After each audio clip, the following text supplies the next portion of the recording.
আমি হওয়া অত সহজ নয়। ভেতরে ভাঙন লুকিয়ে বাইরে স্থির থাকা শিখেছি। আমি হওয়া অত সহজ নয়, কারণ আমি নিজের সাথে লড়াই করে নিজেই দাঁড়িয়ে থাকতে শিখেছি।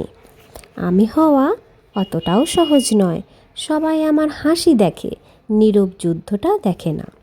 আমি হওয়া সত্যিই অত সহজ নয়, কারণ সহজ হলে এতটা শক্ত হতে পারতাম না।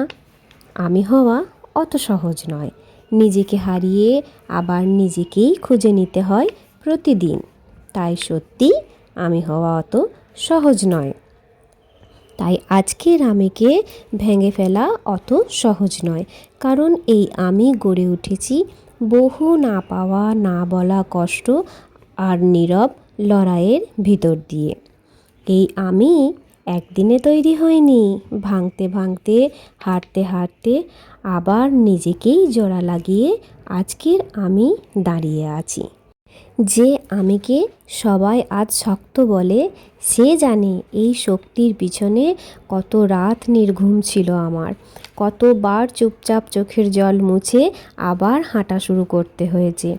আজকের আমিকে ভাঙতে হলে শুধু আঘাত নয়, আমার সহ্য করার ক্ষমতাকেও হার মানাতে হবে। তাই আমি হওয়া অতটা সহজ নয়। তো কেমন লাগলো আপনাদের কথাগুলো? অবশ্যই ভালো লাগলে একটা লাইক কমেন্ট করে জানাবেন, পারলে একটা শেয়ার অবশ্যই করবেন। তো চলুন আজকের মতন এ পর্যন্তই। টাটা, সবাই ভালো থাকবেন, সুস্থ থাকবেন, বাই।